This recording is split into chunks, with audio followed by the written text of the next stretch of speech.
When there's no more hope is left in me. Hello guys, it's me again.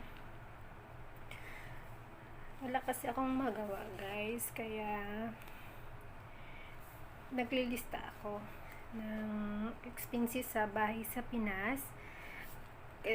Kausap ko yung kapatid ko kanina na isend sa akin lahat ng house expenses, monthly hinihingian ko yung kapatid ko ng lahat ng gastusin sa bahay, as in lahat, and then nililista ko siya dito. May maliit akong notebook, ito, nililista ko siya para alam ko kung ano ang mga kailangan, paano ko siya budgetin, kasi nga padating na yung sweldo ko, magsisend na ako sa pamilya ko, kay mama, sa mga anak ko. Kaya inaano ko siya kung ngayong buwan ba ay tumaas ang electricity bill or bumaba. And then actually binabudget ko siya, yung hinahati ko siya. Kailangan meron akong savings, ganon. Every month yan, sa tuwing sa sweldo ako, hinihingian ko talaga yung kapatid ko ng ng gastusin sa bahay, kasi dinodouble check ko siya, kasi nga baka mamaya ay may naiwanan pa or may kulang, ganon. Baga ayaw ko nang may kulang. Gusto ko lahat mabibili nila, lahat mababayaran, kasi ang sweldo ko, gusto ko isang beses lang ako magpadala, one time lang siya, kasi pag dalawang beses magpadala, minsan hindi maiwasan na dalawa or tatlong beses magpadala. Kasi lang, ang sabi ko kasi sa kapatid ko na sayang yung bayad kasi may bayad siyang 2BD pag nag-send ka ng pera sa Pilipinas. And then nire-review ko siya isa-isa. Talagang alam ko mataas talaga ang gastusin, lalo na ngayon, lalo na yung bigas, napakataas. Ang importante sa akin, money management, kasi kailangan ito yung para sa pamilya ko, ito yung para sa sarili ko, ito yung savings ko. The very important sa akin is savings, guys. Baga, for the future, nagsisave talaga ako. Yung sweldo ko na yun, hinahati-hati ko siya. Tapos, like, kunyari bumaba ang kuryente ngayon, hindi ako bumabawas ng padala ko sa kanila. Yun, at gusto ko pa nga may dagdag, kasi nga meron akong gustong ipabili para sa mga anak ko, sa pamangkin ko, ganun ako. Kunyari yung electricity bill last month, nasa 1,000 o 2,000 plus, and then this month bumaba yung the rest ng electricity bill na yon. Baga yung the rest ng electricity bill na kunyari sukle ng budget ko every month ng electricity bill, may ibang naman akong kunyari bumaba yung electricity bill, may iba naman akong ipapabili sa kapatid ko. Kunyari yung drawing book ng mga bata, laruan ng mga bata, or pagkain ng mga bata, at yung may gusto akong ipabili sa bahay. Ganun ang money management ko sa pamilya ko, sa sweldo ko. Basta ang mahalaga dito kasi sa akin may food allowance din kami, pero hindi siya sapat, kasi every month naglo-load ako ang personal needs ko, ganun. Pero ako kasi guys, matipid talaga ako sa sarili ko. Kung hindi naman importante, hindi ko siya bibilhin. Kung makapag-antay naman siya ng next month ko siya bibilhin. Baga, family first, mga anak ko muna. And ito nga siya guys, sinusulat ko dito dahil wala akong magawa. Every month talaga sinusulat ko sa isang notebook lahat ng mga gastusin nga nila sa bahay. Tapos nire-review ko siya pa ulit-ulit, kasi baka nga may nakalimutan yung kapatid ko na hindi na isama. Tapos yung mga nakikita ko din pag tumatawag ako sa bahay, anong mga kulang, anong dapat baguhin, at anong dapat bilhin, ganun.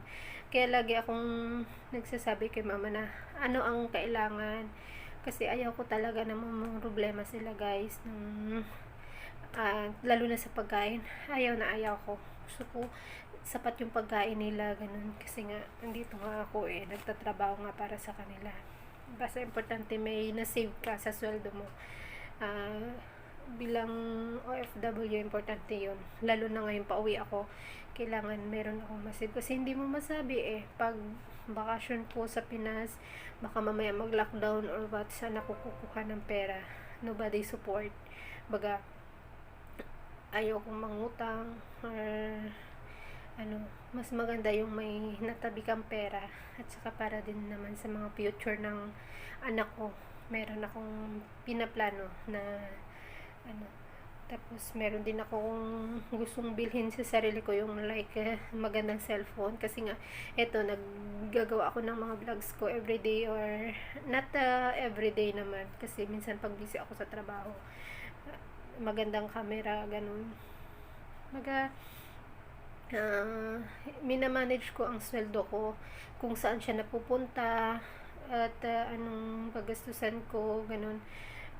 Tsaka ang discipline ko talaga sa sarili ko, wag maging maluho sa sarili. Wag nang kapag gusto mo to dito, kasi sa ibang bansa lalo na sa amin may mga day off. Pag nag-day off ka, pagpunta mo marami kang makikita. Pero meron ditong the best. May ukay-ukay dito, may mga mura lang siyang bilihin. Kaya ang ginagawa ko, nag-aantay ako ng mura or sale. Although mga branded naman talaga, na mga branded sila, ganun. Pero ang pinag-iipunan ko kasi yung sa mga anak ko nga, ayaw kong maubusan. Kasi pag nawalan ako ng trabaho, wala akong mapagkunan para sa mga anak ko. Kaya yun, ito yung mahiwaga kong notebook every month na so sinusulatan ko ng sinisend ng kapatid ko. Yung kapatid ko, siya yung kumukuha ng expenses. Naputol tayo guys kasi tumawag yung amo ko, kinakamusta ako kung kamusta na ako. Kasi nga although nandito lang naman sila, kaso lang hindi naman nila ako nakikita kasi lagi ako sa kwarto, ganun. Sana ba tayo dun sa expenses. Kaya yun, sabi ko sa kapatid ko lahat ng gastusin ilista at isisend sa akin, and kailangan kompleto. Tsaka makulit ako sa kapatid ko. Minsan siguro nakukulitan siya sa akin, pero gusto ko kasi clear lahat. At saka sabi ko nga kailangan lahat ng pinaghirapan ko dito as OFW may mapupuntahan para sa pamilya ko. At saka lalo na ngayon na-realize ko rin na nagkasakit ako, hindi habang buhay siguro malakas ang katawan ko, although bata pa naman ako guys, pero sabi ko walang bata-bata pag ikaw tinamaan ng sakit. Ito nga hindi ko siya in-expect, pero ang ko naman sa sarili ko may ipon lang ako, makapag-business na ako. Kailangan ko lang ng maraming pera or enough para sa business na gusto ko. Para ang gusto ko kasi guys, yung makasama ko yung mga anak ko, yung feel ko naman na bilang nanay sa loob ng bahay, yung ako nag-alaga, ako nagluluto sa kanila. Kasi ako mulat sa pool talaga, mulat sa pool guys. Hindi ko na-experience yun. Siguro na-experience ko lang na magpakananay sa loob ng bahay nung nag-maternity leave ako sa anak ko, yun lang.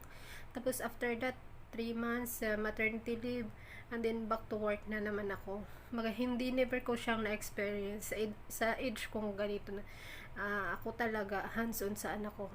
Thankful na rin din naman ako guys, kasi meron akong mama, may parents ako. Tsaka isa pa, hindi ko rin naman in-expect siguro dahil sa nangyari din sa akin. Ayaw kong i-blame din yung father ng mga anak ko, kasi choice nila yun sa buhay nila pero minsan napapatanong ako bakit iniwan lang nila ako, na sacrifice ko lahat, ganun. Pero the end of that story, naintindihan ko sila.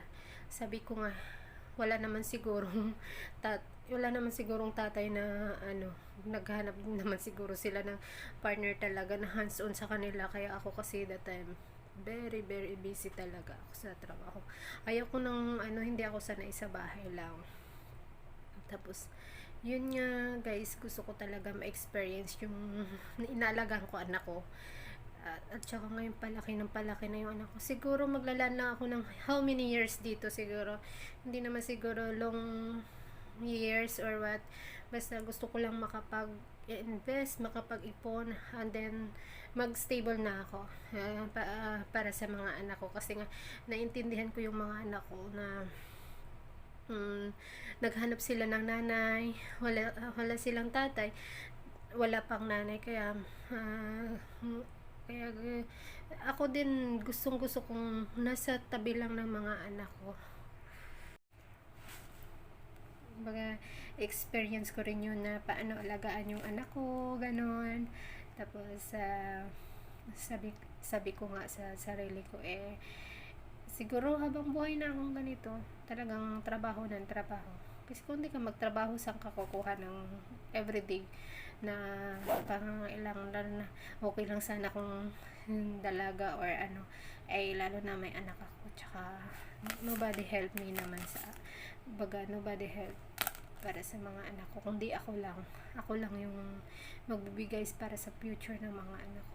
Gusto kong mapaganda ang future nila, ganun, lumaki silang maganda ang kinabukasan. Kasi ayaw ko talaga guys maranasan ng anak ko yung hirap na naranasan ko dati, yung baga halos wala ka nang makain.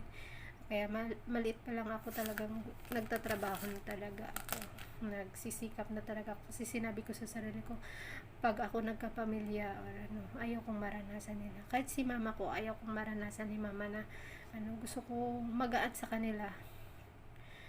Pero tinuturuan ko talaga guys ang anak ko na magiging simple. Kahit ano, kaya pag humihiling yan sila na siya ng laruan, yung panganay kong anak, yung bunso ko hindi pa siya marunong yan. Baga nakikitaan ko yung bunso ko na simple din siya. Yung panganay ko, tinuturuan ko siya na kung anong meron, yun lang, wag na maghanap ng wala. Yun, lalo na sa mga pagkain. Kaya nung nakaraan nga susumbong nga sa akin kasi puro gulay. Pero sinabi ko naman kay mama, minsan bigyan din siya ng ano, ng gift, yung pag ano niya, maging mabait siya sa bahay, masunurin, bigyan din siya ng minsan ng gift para sa sarili niya, sa mga anak ko. Kaya nga nandito ako para sa mga anak ko, sa future nila. Yun lang guys ang maipapayo ko lang talaga sa tulad kong OFW, magtipid. Although lahat naman pwede tayong tumulong, pero magtira tayo sa sarili natin, para sa future natin, kasi hindi habang buhay nandito tayo at malakas tayo. Tulad yan, nagkakasakit, hindi natin alam kung ano, sa iba pag tulad nitong nagkasakit, pauwiin ka na, ganun. Napakaswerte ko, wala akong masabi, kasi nga nagkasakit na ako, tuloy pa rin yung sweldo, ganun.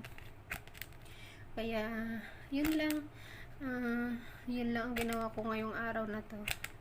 Tapos na ako naman ng linis ng kwarto ko. Tapos ito, naglista ako ng mga para sa expenses naman sa loob ng bahay sa Pinas. At ayun na nga, kasi wala akong magawa dahil kinukulit ko yung anak kong tawagan ng tawagan, pero wala talagang signal. Yun ang yung pangalawa ko rin na gustong mangyari ngayong month, malagyan ng wifi sa bahay, kasi nga mahirap nga ang signal. Sige na guys, thank you sa panonood nyo, at thank you sa pakakinig. Sana thank you guys, thank you. Bye bye guys, salamat, thank you, God bless. When there's no more